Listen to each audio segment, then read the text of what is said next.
Amen. Est-ce que tu lui as donné mon message ou qu'est-ce que je vais faire là ce matin? Et en fait, le Seigneur m'a expliqué que bon, c'est Dieu qui est au contrôle. Non, moi, je n'ai pas consulté, lui ne m'a pas consulté. Et tout. En fait, tous on est là pour une guérison du cœur, ce que Dieu m'a montré. Et il y a beaucoup de cœurs qui sont là, qui sont brisés. Et ce que le Seigneur m'a fait comprendre, mais tout, le Seigneur m'a fait comprendre, c'est que l'amertume, tous, on doit faire passer un moment ou un autre dans notre vie. Nous allons connaître l'amertume. Vous comprenez? Parce qu'à partir du moment où l'homme a mangé le fruit de l'arbre de la connaissance du bien et du mal, il a mangé une nourriture interdite. Et quelque chose qui est devenu amer dans ses entrailles. Comme le frère nous a expliqué, c'est du fiel dans notre corps qui produit une racine, d'abord une semence, une racine, un fruit. Et ça va en fait agir dans nos vies. Et donc du coup, quand le Seigneur m'a donné ce passage, c'était à la Pâque de l'Éternel. Et je vais vous donner le passage.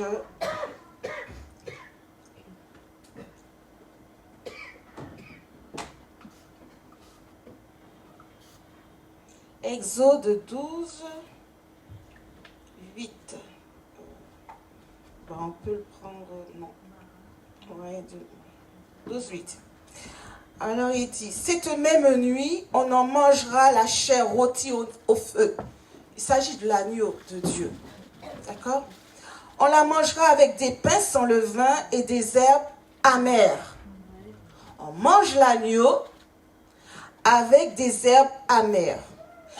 Dans mon cœur, moi, je me suis dit, mais Seigneur, pourquoi cette association? Parce que pour nous, l'agneau représente quelque chose de doux. L'innocence, ce qui est paisible, pas ce qui est amer. Mais tu dois manger cet agneau avec des herbes amères. Là, je me suis dit, mais Seigneur, qu'est-ce qui se passe? Pourquoi tu fais cette association entre la douceur et l'amertume? D'accord? Donc, il doit manger la douceur et l'amertume en même temps. Ok, continue. Pourquoi? Parce qu'en fait, c'est l'agneau qui a le seul, en fait, il est le seul capable de changer l'amertume en douceur. Ok? Il est celui qui s'est chargé de toutes nos douleurs, de toutes nos souffrances. Et qu'est-ce qui cause l'amertume? C'est la douleur, c'est la souffrance. Mais ce que je veux vous expliquer ce matin, c'est que la douleur, l'amertume vient plus d'une souffrance prolongée. C'est comme par exemple, tu te trouves dans une situation où chaque jour, quelqu'un te répète toujours une parole qui te blesse. Tous les jours. Et ça dure 1 jour, 2 jours, 3 jours. Et tu te trouves dans une situation, une position où tu ne peux pas réagir. Tu ne peux pas te défendre. Et ça crée quoi? Une frustration. Ça crée en toi et c'est là que ça vient de l'amertume. Parce que c'est prolongé. C'est comme si tu avais une blessure, puis tous les jours on te donne un coup de couteau au même endroit, au même endroit, au même endroit, au même endroit. D'accord?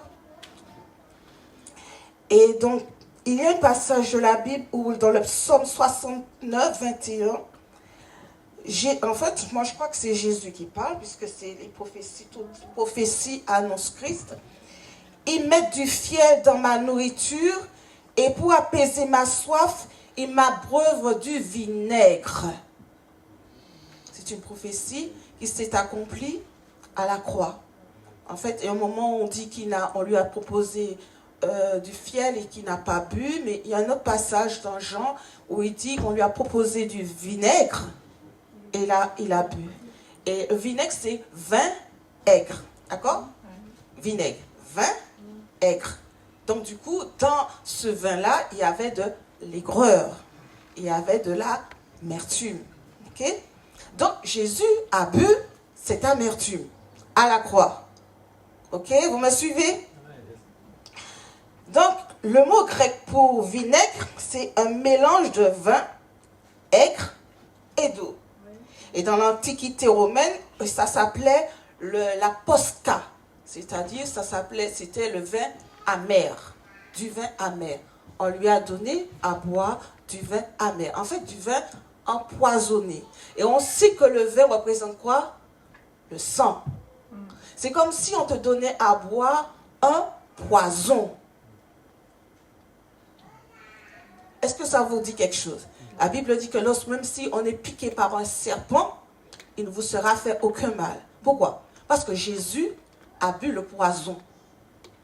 Et il est capable de changer ce poison dans notre sang. Ok? On continue. Alors, donc, Exode 1,14, il dit: ils leur rendirent la vie amère par de rudes travaux en argile et en briques et par tous les ouvrages des champs. Et c'était avec cruauté qu'ils leur imposaient toutes ces charges. Ils leur rendirent la vie amère. C'est-à-dire que ce séjour, le séjour de l'Égypte au départ, c'était pas un séjour de malédiction. On est d'accord? Ils avaient été bénis. Dieu les avait bénis au travers de Joseph. Ils avaient reçu un endroit qui s'appelait Goshen, où ils pouvaient exercer leur activité. Mais un moment, ce séjour qui était une bénédiction devient une malédiction. D'accord? Et donc, du coup, ce peuple qui était là, les Égyptiens ont fini par les prendre en aversion. Et ces Égyptiens ont décidé un moment de les opprimer. Donc ils se sont retrouvés dans un système d'oppression. Dans un cycle de douleur, de souffrance, servitude, d'injustice, et tout ça répété dans un système. Alors, Mara en hébreu, ce qui veut pour rendir la vie amère, ça veut dire irrité profondément, pression répétée exercée sur l'âme, causer une souffrance intérieure durable. Vous comprenez? C'est pas seulement une petite blessure, c'est pas superficiel, c'est quelque chose de profond, c'est une douleur profonde. Moi, je vais aller chercher en vous une racine profonde de douleur cachée. Quelque chose qui travaille au fond de vous-même. Il peut même remonter depuis votre enfance. Vous comprenez? Ce n'est pas une blessure. La blessure superficielle, par exemple, aujourd'hui je vais te faire du mal. Aujourd'hui et demain, tu peux dire que c'est fini. Mais je ne vais pas revenir pour te refaire la même chose. Donc c'est une blessure superficielle. Mais la blessure qui est profonde, c'est celle qui dure. C'est celle qu'on t'impose. Et tu ne peux pas changer la chose. D'accord? Donc, il y a des situations, des circonstances, des systèmes d'oppression qui vont créer en toi une souffrance, de la torture même, une forme de captivité. Et les Égyptiens, en fait, ils étaient devenus des bourreaux. Des bourreaux. Tu peux être livré à des bourreaux. Ils travaillaient sans salaire, comme des esclaves, comme s'ils devaient payer une dette. Et vous voyez dans Matthieu, un moment, il y a eu un homme qui ne voulait pas pardonner. Comme il ne voulait pas pardonner, on l'a livré au bourreau. On l'a mis en prison, dans un cachot, parce qu'il n'avait pas voulu pardonner une dette. Et on a vendu ses enfants, toute sa famille, esclaves, servitude. Donc du coup, quand tu te trouves dans cette position, c'est parce que tu payes une dette. Donc les Égyptiens les avaient asservis. Et ce n'est pas un système, c'est un système où on te pose là. Ok? Ça peut être que... Et c'était générationnel. Ça a duré 400 ans. Vous imaginez? 400 ans. 10 générations d'esclavage. Donc ça veut dire que ton amertume peut venir depuis très longtemps. Ça peut venir de tes ancêtres. Et tu es dans l'amertume, non pas à cause de tes œuvres, mais à cause de tes ancêtres. Peut-être qu'il y a une dette qui n'a pas été payée, mais toi, tu es en train d'être dans l'amertume. Et là, on entre dans la malédiction.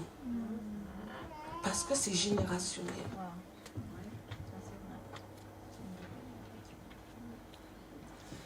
Mais dans sa grâce, la Bible dit que Dieu avait prévu ce temps, cette saison. C'est-à-dire que Dieu avait annoncé à Abraham, dans Genèse 15-13, que c'est cette saison d'oppression, mais il y avait une promesse derrière. Vous serez asservis, mais je viendrai, je jugerai vos oppresseurs. Je jugerai et vous sortirez de là avec de grandes richesses. De grandes richesses.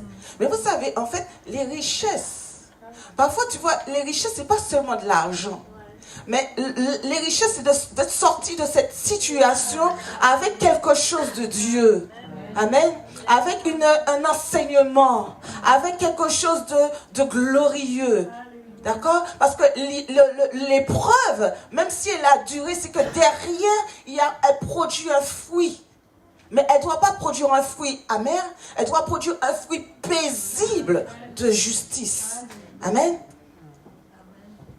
Alors, donc, c'est un système qui t'est imposé, mais Dieu ne valide pas ce système. Mais il peut permettre que ta vie soit amère pour un temps. Dieu peut le permettre. Il n'est pas indifférent. Donc du coup, ils étaient en Égypte, le séjour était bon, tout ça. Et puis, le pays est devenu un enfer. Tu peux entrer dans un mariage, au début, c'est l'amour parfait, mais ça devient un enfer. D'accord? On est d'accord? Donc, est-ce que vous comprenez? C'est beaucoup plus parlant. Donc, du coup, ils se retrouvent captifs dans une servitude sans pouvoir s'en sortir. Et peut-être que tu crois que c'est injuste, parce qu'en réalité, l'amertume, elle est produite parce qu'il y a une injustice. Ton cœur n'est pas d'accord avec ce qui se passe. Tu te dis, mais c'est pas normal ce que je vis. Et comme tu crois que c'est pas normal ce que tu vis, donc ça crée en toi une révolte, mais réprimée. En fait, tu veux t'en sortir, tu dis que c'est pas normal, mais tu ne peux pas t'en sortir. Donc ça crée une frustration, quelque chose en toi. La situation, je ne l'accepte pas. C'est trop injuste. Et là, c'est les liens d'iniquité. L'iniquité, c'est injustice. Mais les desseins de Dieu ne sont pas, en fait, nos desseins sont limités. Dieu, moi je dis toujours que Dieu est merveilleux. Dieu ne change pas. Il n'y a pas donc de variation. Dieu est Dieu. D'accord? Et ses desseins sont illimités, sont éternels. Quand il poursuit un but, ta situation dans laquelle tu te trouves, il y a un but derrière. Quelque chose que Dieu prépare au travers de toi. Et dans Exode 2:23, il dit, longtemps après le roi d'Égypte mourut, les enfants d'Israël gémissaient encore sous la servitude et poussaient des cris. L'amertume te fait pousser des cris. Tu vas dans ta chambre, tu pleures. Tu supplies Dieu. Seigneur, jusqu'à quand tu m'en sortiras? Jusqu'à quand je boirai cette coupe amère? Est-ce que tu m'as abandonné?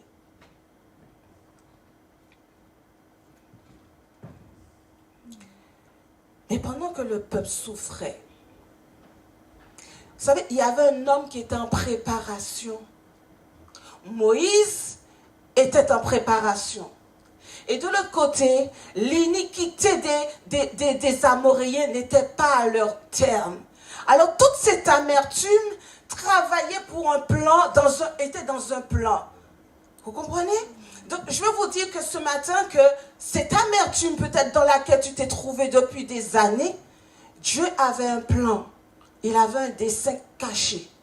Moïse était en préparation. En fait, la délivrance était en train de créer dans l'amertume. Vous comprenez? On mange l'agneau avec les herbes amères. Il y a l'amertume, mais au sein de l'amertume, quelque chose est en train de se lever. Ta délivrance. Au cœur de l'amertume. Même si l'oppression est longue.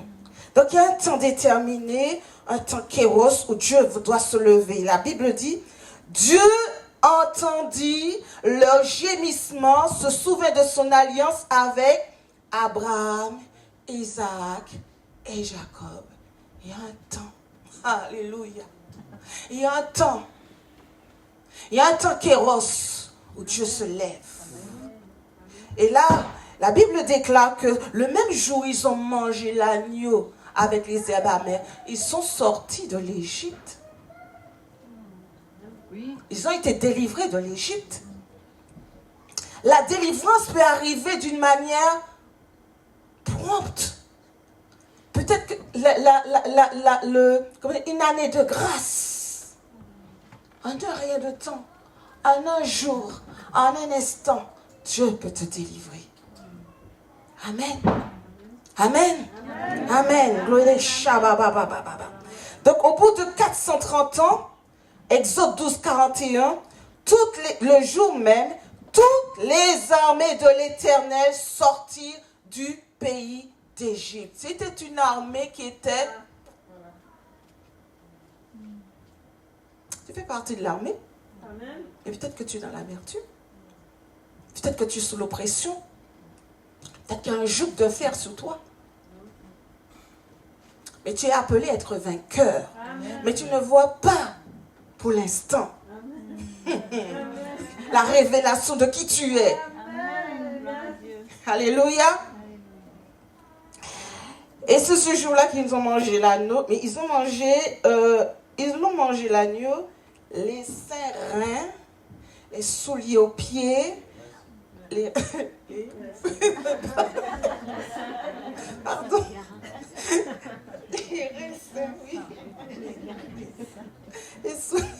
Les souliers aux pieds, bateau à la main, prêts à partir.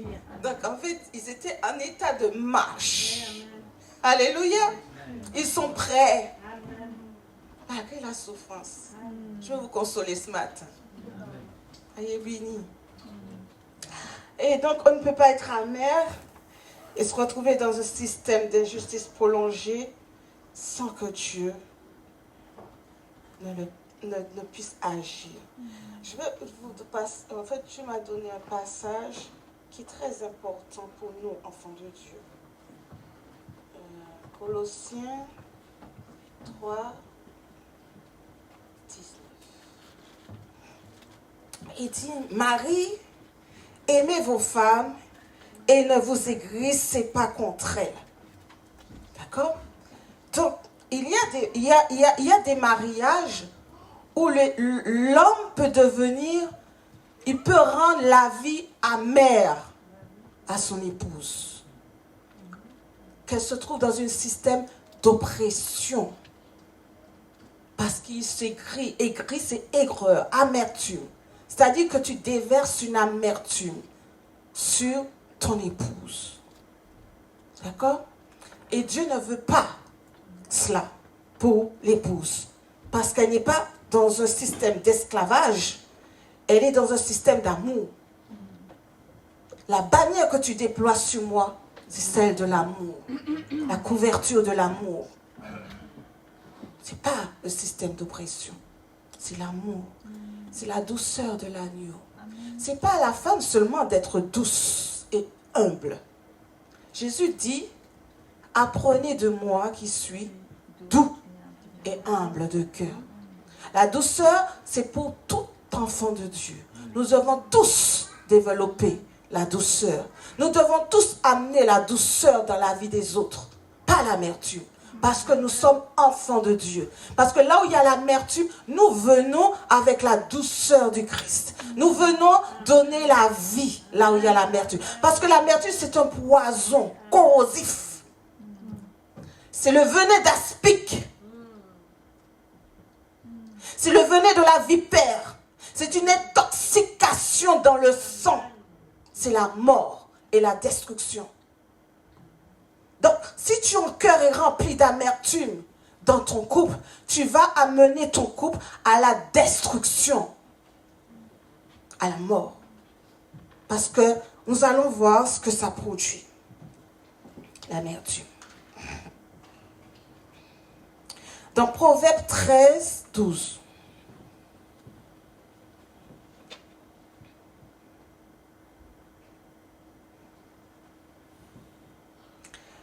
Il est dit, un espoir différé rend le cœur malade. Mais un désir accompli est un arbre de vie. Ok? Donc, de toute manière, tout le monde en est passé par l'amertume. Ça peut être des blessures de rejet, d'abandon. Tu peux être abandonné plusieurs fois. Voilà, tu rencontres un homme. Bon, il t'abandonne, tu rencontres un autre homme, il t'abandonne, et puis voilà.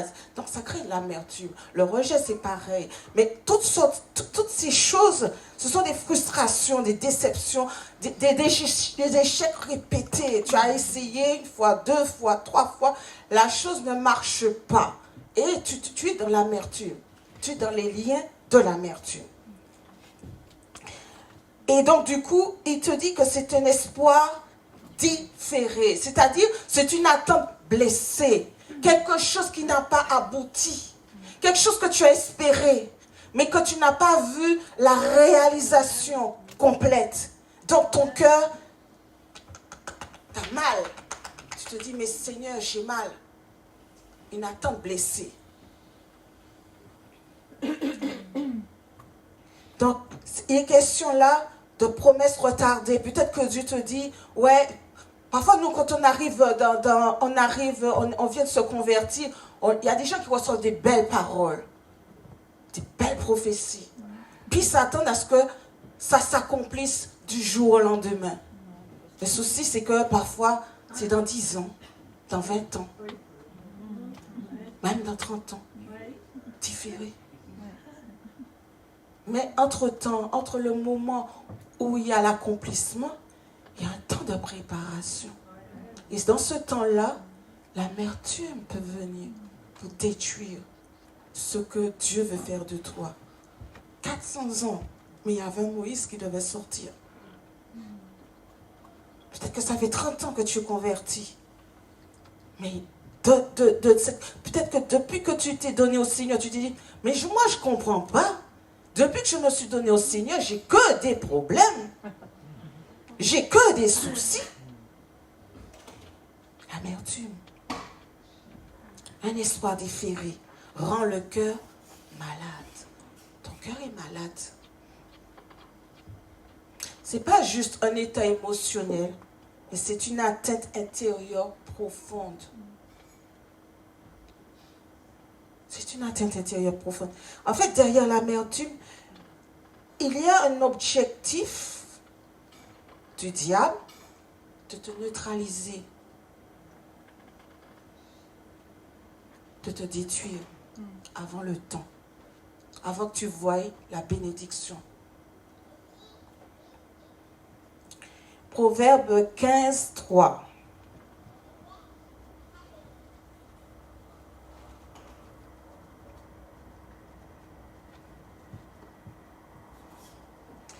Euh, 15, 13.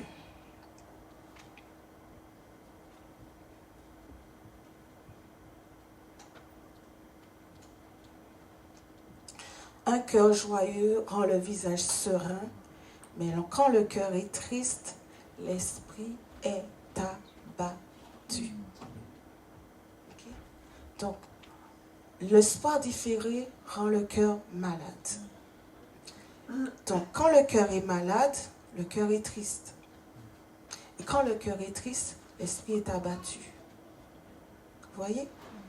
Et il dit que le cœur joyeux rend le visage serein. Quand tu es dans la joie, ton visage est serein. Mais on commence à voir, il y a une progression. Ton cœur d'abord est malade, et après ton visage, tu vas voir que ton éclat va partir, ta lumière va partir. Quand on te regarde, tu as l'impression que ton visage est figé. Il n'y a plus de rire. Tu es incapable de rire. C'est une progression. En fait, il y a une manifestation extérieure du ressentiment qui agit en toi. Ok? Moi, j'ai vécu quelque chose de particulier. C'est pour ça que je vous parle de l'amertume. Et les 3 derniers mois ont été très, très, très durs. Et même au niveau de mon travail, au niveau, un petit peu de tout. Et à un moment, je me suis sentie étrange. J'avais l'impression que mon cœur était lourd, mais lourd. Et il me disait, mais c'est pas normal, je me sentais lourde, le cœur lourd. Et même mon visage, je sentais que mon visage même était complètement... C'est comme si mon visage avait été dans un formol, en fait. Je ne sais pas comment expliquer ça. Et je ne pouvais pas... J'étais là comme asséchée. Et quand je voyais, je me disais, Seigneur, qu'est-ce qui se passe dans mon cœur? Et là, le soir, j'étais priée, mais j'étais incapable de prier. Le cœur était lourd. Puis, après, je méditais la parole de Dieu. Puis, le Seigneur me parlait, me disait... il m'a parlé du fait que... Écoute, tout bouge autour de nous. Tout bouge. Même nous bougeons.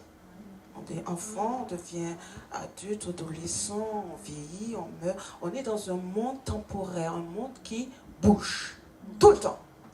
Et ce monde-là est variable. Mais Dieu me dit, moi je ne suis pas variable. Il n'y a pas donc de variation en Dieu. Dieu est inébranlable. C'est un rocher qui est établi. D'accord? Et nous sommes dans un monde où nous sommes... La Bible dit que la terre tourne. Tout bouge, tout tourne. Il y a des saisons, il y a des cycles. Mais Dieu, de l'autre côté, bouge pas. Bouge pas. Et donc, du coup, le matin, j'étais là dans ma voiture. Puis je dis, quand j'ai pensé à ça, je suis là. Oui, Seigneur, Amen, Alléluia. Et un rire est descendu sur moi.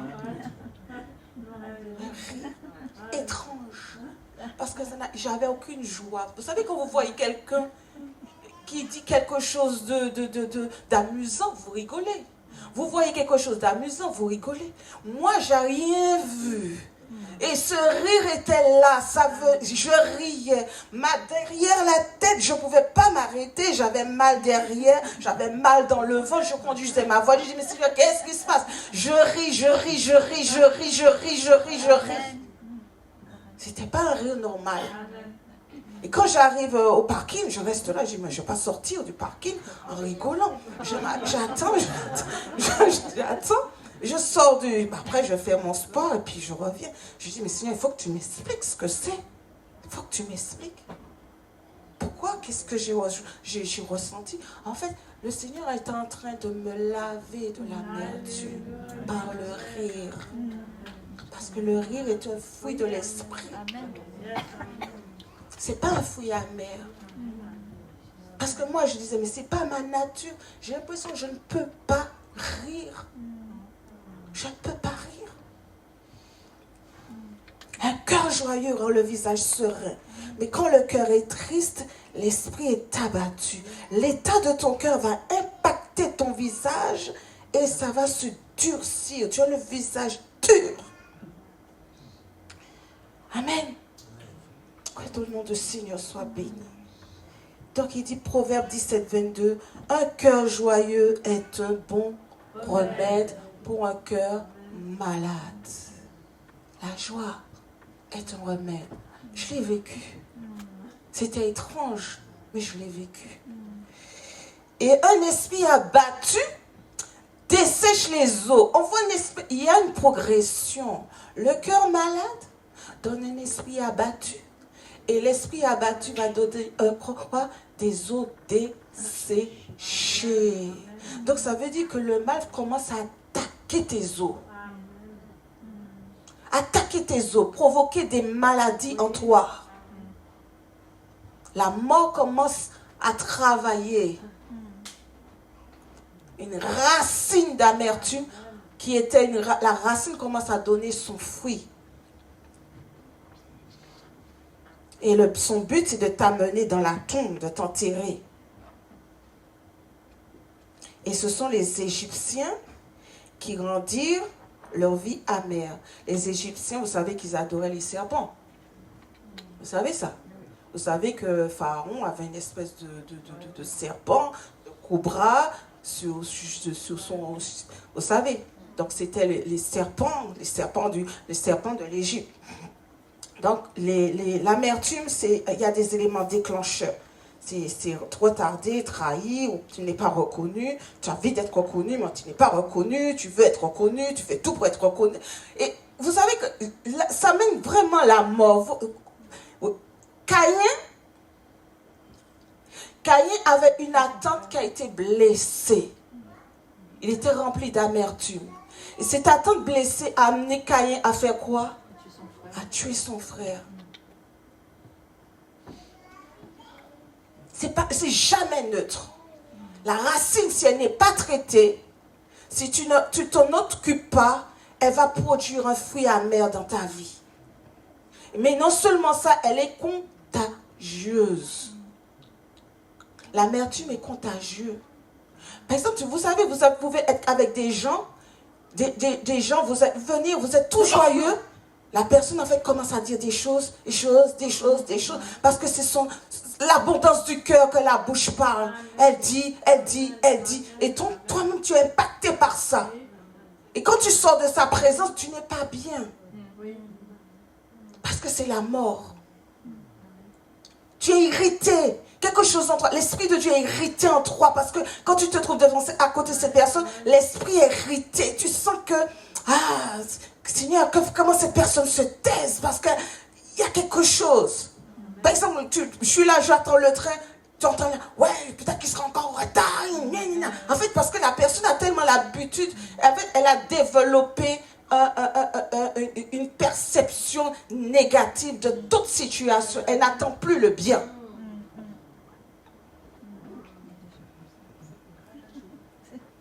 Amen.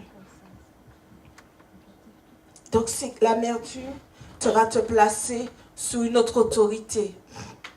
Elle va te placer sous l'autorité du diable.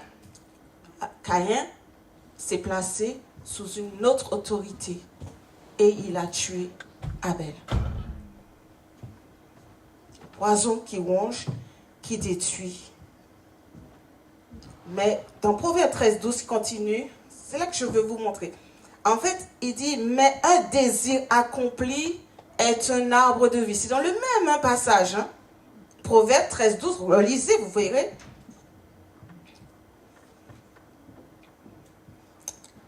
Un espoir différé rend le cœur malade, mais un désir accompli est un arbre de vie. Dans ce même passage où on parle de l'espoir différé, de l'amertume, il est question d'un arbre de vie. Vous comprenez? Votre amertume aura un sens en Dieu, en Christ.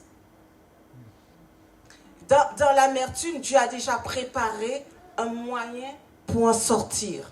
Chaque fois que vous vous trouvez dans l'amertume, croyez qu'il y a quelque chose que Dieu il y a quelque chose en préparation. C'est là que je veux venir avec vous. Ok? Donc, quand le peuple de Dieu sort de l'Égypte, c'est un peuple qui est traumatisé.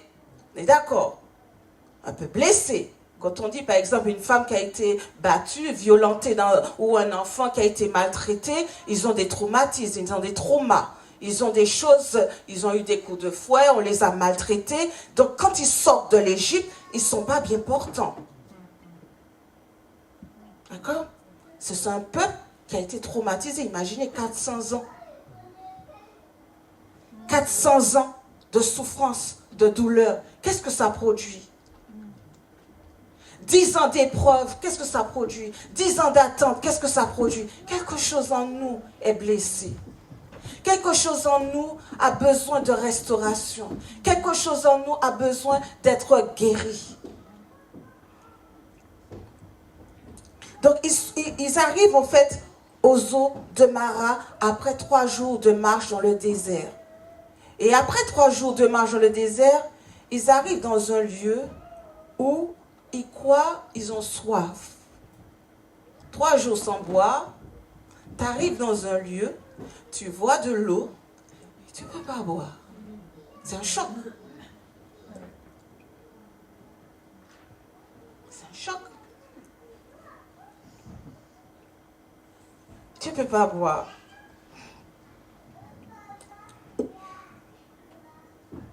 Parce qu'il y avait en eux, en fait, l'eau amère, c'est la parole de Dieu dit que l'eau, c'est notre reflet. Si on plonge les regards dans la parole de Dieu, elle nous révèle comme un miroir. Donc, l'eau qui se trouvait là, c'était l'état de leur cœur.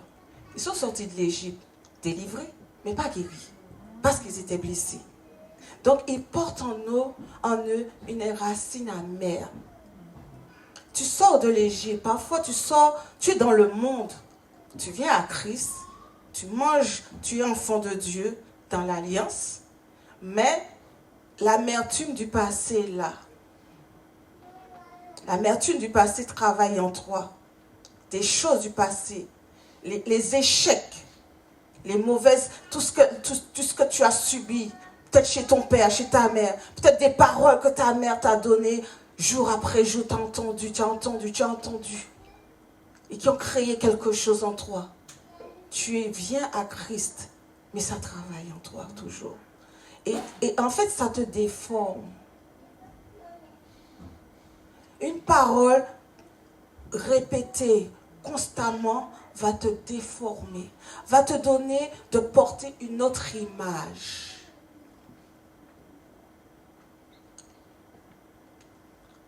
L'épreuve, si l'amertume travaille en toi, va te déformer. Moi, par exemple, j'ai l'impression que ma nature, je suis toujours en train de rire. Mais là, l'esprit qui agissait voulait qu'en fait me priver de cette joie. Pour que je ne sois plus dans l'état de joie dans lequel je me trouvais. C'est-à-dire que l'esprit vient pour t'enlever quelque chose de Dieu et le remplacer par, la Bible dit, malheur à ceux qui changent la bénédiction en malédiction, la malédiction en bénédiction. C'est-à-dire que toi, tu viens avec ton côté solaire, joyeux, mais quelque chose vient pour t'enlever cette joie, pour te donner une autre image. Une autre image.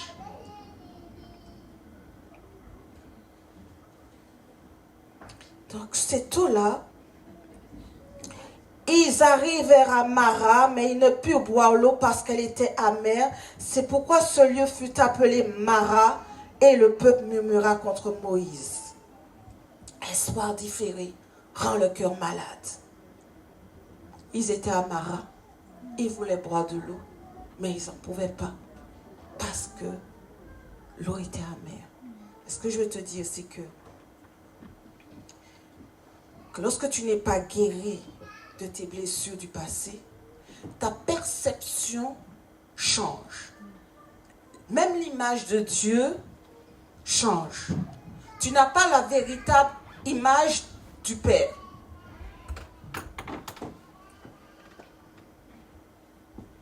Parce que quand il commence à murmurer contre Moïse, ce n'est pas contre Moïse qu'il murmure, mais contre Dieu. Dans l'épreuve, tu vas commencer à dire, tu vas en vouloir à Dieu. Comme tu ne peux pas toucher Dieu, tu vas commencer à faire du mal autour de toi. Parce que c'est contagieux. Ta vision sera déformée. L'eau représentait l'eau amère qui coulait en eux. Et ton amertume doit être traitée. Parce que tu peux avoir de l'eau douce, de l'eau pure, un verre propre, mais dans ta bouche, c'est dans ta bouche que le goût est altéré. Comprenez? C'est une perversion. Tu peux lire la parole de Dieu, c'est la parole de Dieu, mais quand elle rentre en toi, elle est pervertie à cause de l'amertume. Elle est changée. En fait, elle n'est plus traduite d'une manière selon Dieu. Elle est biaisée. L'amertume va biaiser cette parole, ta perception. C'est pas l'eau qui est amère, mais c'est toi qui est amer. Tu peux changer d'environnement, tu vas changer de travail, tu vas changer de femme, tu vas changer de mari, mais si tu n'es pas guéri, tu vas toujours retrouver cette amertume. Et c'est là qu'on voit que, par exemple, il y a cette histoire avec Naomi, qui dit, ne m'appelez plus Naomi, appelez-moi Mara. Est-ce que c'est Dieu qui a changé son nom? Non. C'est elle qui change son nom. Donc, quand tu changes de nom, tu changes d'identité. Et quand tu changes d'identité, tu changes de trajectoire. Tu changes de destinée. Donc, l'amertume va t'amener à changer de destinée, de trajectoire.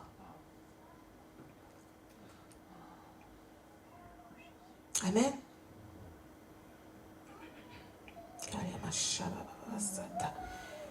Alléluia. Parce que ça va t'amener... La Bible dit que quelqu'un de vous n'ait un cœur mauvais et incrédule au point de se détourner du Dieu vivant. Caïn était du diable, ses œuvres étaient mauvaises. Comprenez que l'amertume, elle n'est pas simple. C'est comme quelque chose que le diable jette. Tu vois, c'est comme si ton eau là... La Bible dit, garde ton cœur, car c'est de lui que viennent les sources de la vie. Des fleuves d'eau vive doivent couler dans notre sein. Mais en fait, c'est comme si, il y a une étoile qui s'appelle absinthe. Quand elle est tombée dans l'Apocalypse, dans l'eau, elle a empoisonné l'eau. Donc, la parole de Dieu qui est dans ton cœur, lorsque l'amertume est jetée, elle empoisonne tout.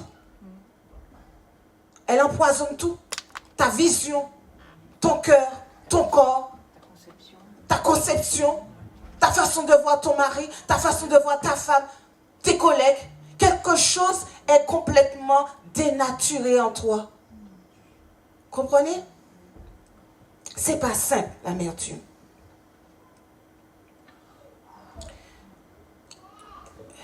Donc ce peuple-là, et même regardez, ils ont vu des miracles, ils ont vu des choses glorieuses, ils ont sorti d'Égypte. Dieu a tué les Égyptiens qui les poursuivaient. Après 3 jours de marche, il met au mur. Comprenez? Donc ça veut dire que même si tu vois des miracles, quand tu as de l'amertume, tu peux voir la gloire de Dieu. C'est pour ça que parfois tu vas dans des églises, tout le monde est joyeux. Mais tu vois, il y a quelqu'un qui est là. Hein? Tu dis, mais Seigneur, pourquoi tu es là, tu dis, mais qu'est-ce qui se passe? Pourquoi cette personne-là, elle n'a pas la joie? L'amertume. Elle n'arrive pas à entrer dans le fleuve de Dieu. Elle n'arrive pas à lâcher prise. Elle n'arrive pas à nager dans l'eau. Elle ne peut pas. Quelque chose la retient. Une racine la retient.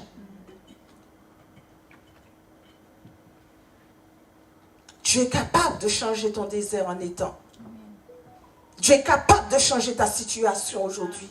Dieu est capable de te délivrer aujourd'hui. Dieu est capable de briser le joug sur ta vie. Dieu est capable de changer l'amertume en douceur. Il est capable. Elle dit, Dieu m'a rempli d'amertume. Est-ce que c'est Dieu qui t'a rempli d'amertume? Job aussi disait que Dieu l'avait rempli d'amertume. Ça dit que tu es un réceptacle pour recevoir l'eau de la parole et pour que ton vase soit rempli. Mais dans ce vase, tu dis que Dieu m'a rempli de poison. Est-ce que c'est Dieu? La Bible dit, sentez, voyez, l'Éternel est bon. Dieu est bon. Dieu ne change pas, il m'a dit. là. Je ne change pas. Je ne bouge pas. Je ne suis pas aujourd'hui bon et demain mauvais. Je suis bon en tout temps. La bonté de Dieu se renouvelle en nous chaque matin. Ses compassions ne sont pas à leur terme. Dieu est bon. D'accord? C'est scellé dans notre esprit. Quelle que soit la situation, Satan est un menteur. Dieu est bon. Ce qu'il fait, il a un but, il a un dessein. Alléluia. Dieu ne dit pas que je t'aime pas. Ne dis pas que tu m'as abandonné. Ne dis pas que je prie en vain. Chaque prière que tu formules, je l'entends. Chaque cri qui montait, même si c'était 400 ans, je l'entendais.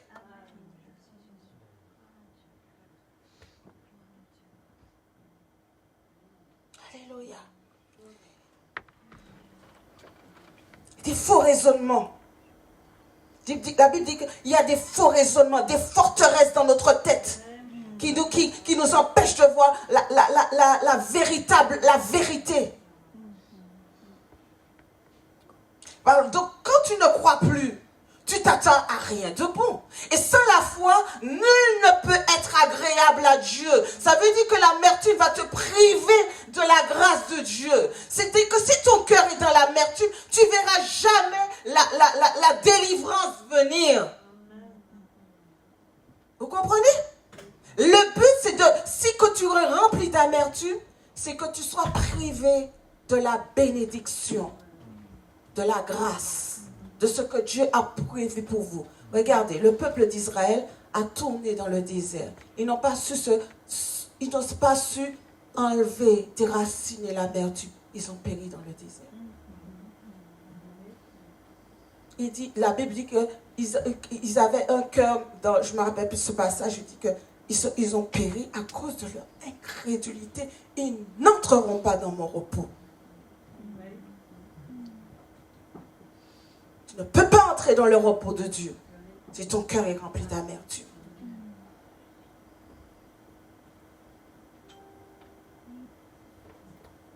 Mais le problème n'est pas extérieur. C'est pas ta collègue. C'est pas ton mari. C'est même pas tes parents, même s'ils ont fait. C'est ton intérieur. Amen.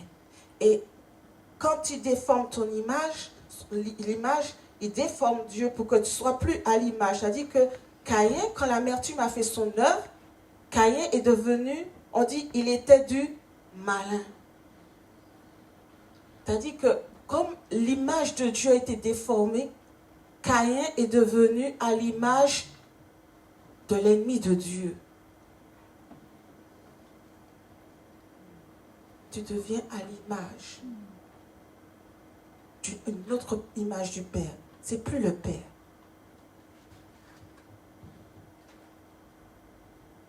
Il y a aussi un homme qui s'appelait Simon, magicien, sorcier.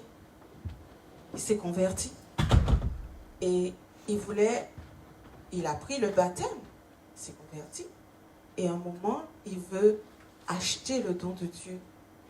Et l'apôtre lui dit, je vois que tu es dans un fiel amer et les liens de l'iniquité. Vous comprenez? Donc, et à cause de cela, on lui a dit, repens-toi. Repens-toi. Repens-toi. Je vais vous raconter une autre histoire par rapport à l'amertume. Donc quand j'ai ma fille, parce que j'ai une seule fille, j'avais 24 ans, on venait de se marier et on habitait à Paris, à Butte-Chaumont, mais on avait un petit studio, bon, qui n'était pas très grand. Et pendant ce temps-là, je suis tombée enceinte. On était content de trouver ce logement. Parce que quand tu cherches juste un logement et tu trouves un logement, tu es content. Mais au début, tout était beau, tout était nickel. On est rentré dans un appartement où tout était en apparence refait. Mais au fur et à mesure, de la moisissure commençait à apparaître avec l'humidité. De la moisissure. Et même cette moisissure rentrait dans comment on dit ça, dans nos linges. Et tu sentais cette odeur, ça commençait à... Et il y avait autre chose à côté, d'autres petites choses qui nous arrivaient. Et donc du coup, je lis la parole de Dieu, je lis l'histoire de Naomi. Je dis, Naomi dit, ne m'appelez plus Mara, l'Éternel m'a rempli d'amertume, elle est partie pleine et revient à vide. Moi, je suis dans l'amertume en fait. Et je me dis, moi, je vais appeler ma fille Mara parce que je suis dans l'amertume. Comme ça. Ça veut dire Marie, Mara, en fait. Et puis, j'arrive à l'église. Le soir, je vais à l'église, je m'asseye. Je suis là. Puis le pasteur, il dit, oui, il y en a qui sont aux eaux de Mara. Je dis, mais Seigneur, qu'est-ce qui se passe? Aux eaux de Mara, ils sont aux eaux de Mara parce qu'ils sont les eaux de l'amertume, etc., etc. Alors moi, je suis là, j'ai envie de rentrer sous ma chaise. Je dis, mais comment ça se fait le pasteur? Il sait ce qui se passe dans mon cœur. Après, je rentre, je dis, Seigneur, je te demande pardon. Ouais, mais c'est ma fille, je l'appellerai Naomi. Ma fille s'appelle Naomi. Et puis, le Seigneur a vraiment agi parce que quand, après le jour où j'ai commencé à avoir les contractions, j'étais là, puis un frère, il m'appelle. Et il me dit, oui, voilà, j'ai reçu, je ne sais pas s'il avait rêvé ou pas, mais il dit, mais j'ai reçu une parole de Dieu pour toi. Il faut que tu lui donnes un nom de la Bible, un nom biblique, etc. Alors je dis, mais oui, c'est fait. C'est fait. Dieu m'avait déjà parlé, il m'avait confirmé qu'il fallait que je lui donne ce prénom. Et effectivement, quand le jour où elle devait naître, pendant que j'étais pendant l'accouchement, j'ai eu un baptême de feu. En fait, je parlais en langue, j'arrêtais pas de parler en langue, je parlais en langue pendant l'accouchement. J'ai un baptême de feu. Alléluia, gloire à Dieu. Merci Seigneur, alléluia. Et ma fille, c'est une bénédiction pour nous. C'est une bénédiction. Alléluia. C'est une bénédiction. Mais je veux dire aussi qu'il peut y avoir des malédictions d'amertume.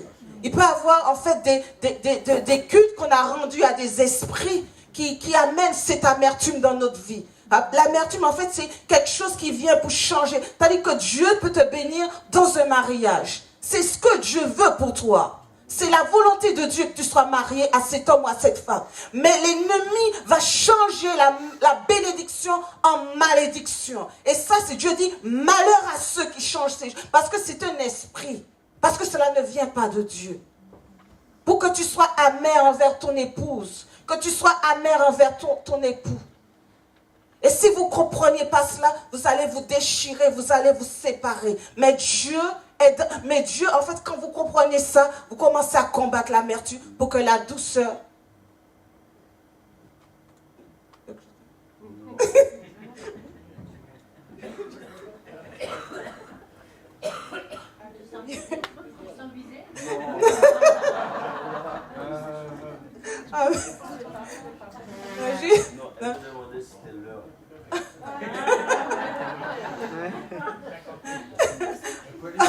Amen, gloire à Dieu.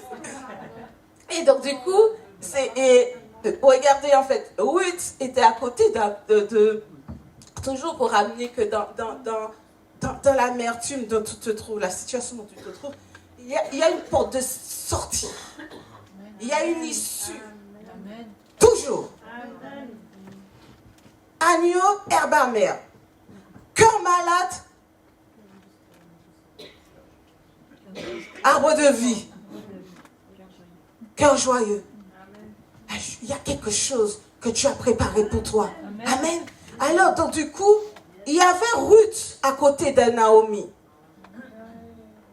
Mais Naomi, sa perception avait changé à cause du fait qu'elle était dans l'amertume. Donc, elle ne voyait pas la bénédiction que Dieu avait mis à côté d'elle. Tu vois? Donc ça dit que toi, peut-être que tu te trouves dans l'amertume, mais il y a une bénédiction placée à côté de toi pour sortir de l'amertume. Mais est-ce que toi, tu vois cette bénédiction? Est-ce que ta perception n'est pas faussée, déformée, pour que tu ne voies pas? Ok? Parce qu'elle dit, je suis revenue avide. Elle n'est pas avide, elle n'est pas seule. Il y a quelqu'un avec elle. Il y a une source de bénédiction que tu as mis à côté d'elle. Et cette source, elle est pure. Parce qu'elle a un amour pur pour Naomi. Mais elle ne peut pas boire cette eau parce que son cœur est amer. Amen. Et regardez bien, toujours, elle est devenue la nourrice d'Obed, qui est l'ancêtre de David, et qui est aussi l'ancêtre de Jésus. Et qui quoi? L'agneau de Dieu. Alors de l'amertume est sorti quoi? L'agneau, la douceur. Naomi, douceur. Alléluia. Alléluia. Gloire à Dieu.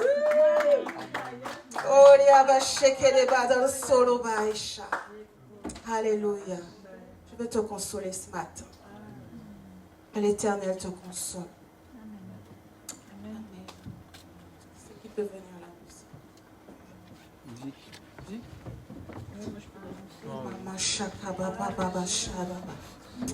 Oh Seigneur, merci pour cette parole, Seigneur.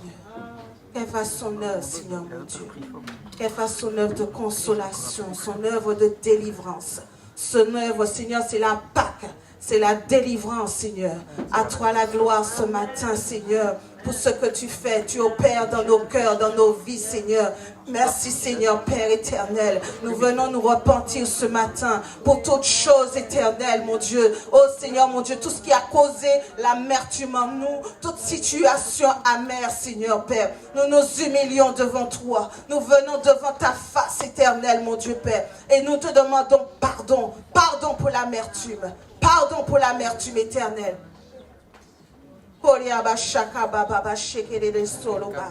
Alléluia, Seigneur, merci. Merci, je ne connais pas ta situation. Mais tu peux rentrer en toi-même. Tu peux aller jusqu'à ton enfance. Jusqu'à ton enfance. Parce que Dieu veut travailler en profondeur. Dieu ne veut pas que tu repartes. Depuis le début de ce séminaire, il parle au cœur. Parle à ton cœur blessé, ton cœur brisé. Parle au cœur, parce qu'il y a un ministère. Il y avait un ministère qui était là. Il y avait un Moïse qui devait naître. Il y avait un Moïse qui ne devait pas être. Il y a en toi quelque chose de Dieu. Il y a en toi quelque chose de Dieu. Il y a en toi un dépôt de Dieu. Il y a en toi une semence de Dieu. Il y a quelque chose que Dieu a déposé, mais que l'ennemi veut transformer. L'ennemi veut transformer cela à son image. L'ennemi veut détruire cela, afin que tu sois un ossement desséché, afin de te neutraliser, afin de te détruire, afin de détruire la semence de Dieu en toi, de détruire la paix de Dieu en toi, de détruire ton ministère. L'ennemi veut travailler dans ton cœur. Parce que Dieu a un dessein éternel. Le dessein de Dieu est éternel. Au nom de Jésus-Christ de Nazareth, je proclame, je prophétise que tu sors maintenant de l'amertume. Tu sors de l'amertume. Tu sors de l'amertume au nom de Jésus. Que l'onction maintenant travaille pour changer la malédiction en bénédiction. Alléluia. Oriaba shaka baba baba baba shaka baba. Oriaba shekere baba sakala baba. Keleba shekeleba sokolo de shababa.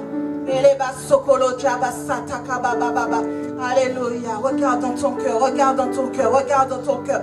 Oriaba shekeleba baba. Quelle parole, quelle semence que l'ennemi a déposée dans ton cœur une fois. Au nom de Jésus-Christ de Nazareth, que l'Esprit de Dieu te révèle la parole qui a fait un travail, qui a créé une racine d'amertume pour t'empêcher d'entrer dans ton appel, pour t'empêcher de te marier, pour t'empêcher d'entrer dans la bénédiction, pour provoquer dans ta vie des divorces, des séparations, des rejets. Rentre en toi-même ce matin. Oriaba sheke baba baba. Oriaba sheke baba baba. Oriaba shaka baba baba. Oriaba sheke baba. Oriaba sheke baba baba. Sheke dolo sondolo ba. Oriaba sheke baba. Oriate sakabala de kolo santa. Nous déracinons ces choses ce matin. Nous déracinons ces choses ce matin. Dans le nom de Jésus. Dans le nom de Jésus-Christ. Alléluia. Oh, gloire à toi, Seigneur. Merci, Jésus. S'il y a des gens qui ont été touchés par ces paroles, que le Seigneur vraiment vous touche, que puisse venir devant vous. Approchez. Baba Yeshua, Yeshua. Que baba baba Yeshua, baba baba Yeshaya. Oria baba baba she. Alléluia. Alléluia. Entre, demandez pardon à Dieu.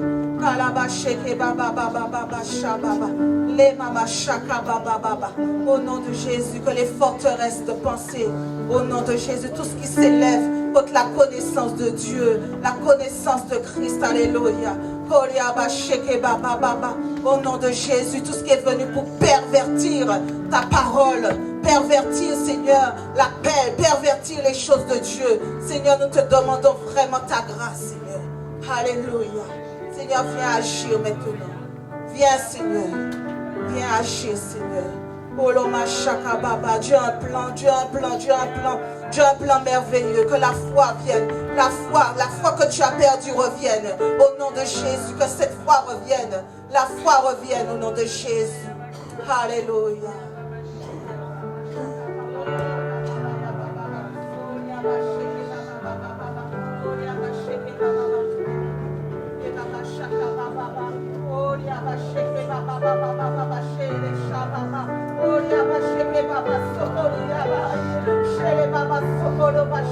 Au nom de Jésus, je rache cette racine, la guérison. Merci pour la guérison. Des sources d'eau vive, des sources d'eau vive. Alléluia. Des sources d'eau vive.